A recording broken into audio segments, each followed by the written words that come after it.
मेरे भाई, तो आज की इस वीडियो में बात होगी एसएससी सीजीएल मैथ स्ट्रेटजी को लेकर 2024। जी हाँ, अक्सर आप लोग का कंफ्यूजन होता है कि मैथ्स में अच्छा स्कोर करने के लिए क्या क्या इंपॉर्टेंट है, बेस्ट स्ट्रेटजी एक बताइए। तो मैं इस वीडियो में इसी पे बात करेंगे मेरे भाई। स्ट्रेटजी आपकी खुद की बनानी है, बस यहाँ से आपको गाइडेंस लेने हैं, क्या क्या कुछ चीजें को समझने हैं, बहुत सारे स्ट्रेटजी को देखकर एक परफेक्ट स्ट्रेटजी बनानी है। तो ये वीडियो आपके लिए बहुत ही महत्वपूर्ण है, यहाँ से बहुत कुछ आपको सीखने के मिलेंगे मेरे भाई। तो चलिए स्टार्ट करते हैं, ज्यादा टाइम वेस्ट नहीं कर। आपका टारगेट हो सीजीएल, सीएचएसएल, एमटीएस कोई भी हो, अगर आपको मैथ्स को लेकर परेशान है 2024 एग्जाम में, तो आपको इस बार से बिल्कुल परेशान नहीं होना है। सबसे बड़ी कंफ्यूजन एक आती है मेरे प्रिय भाई लोग की कि कोचिंग और नो कोचिंग। आप लोग की सबसे समस्या आती है कि कोचिंग ज्वाइन करेंगे तभी सीजीएल क्रैक होगा, कोचिंग ज्वाइन नहीं कर पाएंगे तो क्या सीजीएल क्रैक नहीं होगा। इस तरह की बहुत सारी समस्या आपके मन में चलती रहती है। चलिए इस पे बात करते हैं कोचिंग और नो कोचिंग के ऊपर।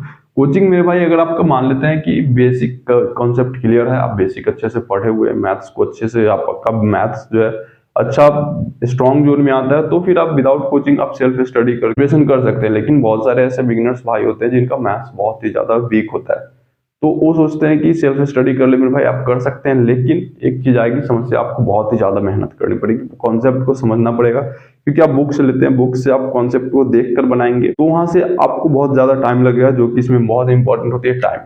जिन मेरे प्रिय भाई लोग की समय को लेकर या फिर बेसिक नीड है, बेसिक क्लियर नहीं है, तो उनको कोचिंग जरूरी है ज्वाइन करना। समझ गए मेरे भाई? तो कितने भाई लोग कोचिंग ज्वाइन कर रखे हैं पहले से, जरूर कमेंट बॉक्स में कमेंट करके बताएं। उसके बाद आते हैं नेक्स्ट कुछ पॉइंट, जिसमें कॉन्सेप्ट क्लियरिटी पे बात करेंगे, टिप्स एंड ट्रिक्स पे बात करेंगे, इजिली सोल्व पीवाईक्यू क्वेश्चन कैसे सोल्व करना है मेरे भाई। तो ये तीन चीज इंपॉर्टेंट है कि कॉन्सेप्ट क्लियरिटी, मतलब आपका सिलेबस जो है पूरा ढंग से कंप्लीट होना चाहिए, कॉन्सेप्ट आपका क्लियर होना चाहिए। अगर आप सिलेबस को कंप्लीट नहीं करते हैं तो फिर आपका तैयारी आधा अधूरी रह जाएगी मेरे भाई। तो इस चीज पे ध्यान देना है, कॉन्सेप्ट क्लियर रखना है, ठीक है। उसके बाद आते हैं टिप्स एंड ट्रिक्स मेरे भाई। कोई भी एसएससी का मैथ्स के लिए आप अगर सोच रहे हैं कि कोई बेस्ट ट्रिक्स से बना ले, कोई डायरेक्टली ट्रिक टिप फॉलो करे कि ऐसे ऐसे करने से ऐसे हो जाएगा मेरे भाई, तो ऐसा नहीं है। आपको कॉन्सेप्ट क्लियर करना है, आपको सिलेबस कंप्लीट करना है, प्लस प्रैक्टिस इंपॉर्टेंट होती है। सेल्फ स्टडी करने के दौरान भी या फिर आप कोचिंग क्लासेस ले रहे हैं तो रिवीजन करना बहुत ही ज्यादा इंपॉर्टेंट होता है, तो इस बात पे ध्यान रखिएगा। पीवाईक्यू सोल्व करना है आपको, पीवाईक्यू बहुत ही इंपॉर्टेंट होती है। अब पीवाईक्यू कौन सा सोल्व करना है उस पर बात करेंगे। ले आते हैं सोर्स मेरे भाई, क्या क्या आपके पास नीड होनी चाहिए अगर मैथ्स में 50 आउट ऑफ 50 स्कोर करनी है। तो इंपॉर्टेंट बात, पीसीएस का प्रीवियस ईयर क्वेश्चन आप 4 से 5 साल का लगा, ठीक है। पीसीएस का प्रीवियस ईयर क्वेश्चन लगाना है आपको, बहुत ही इंपॉर्टेंट है, पहला पॉइंट।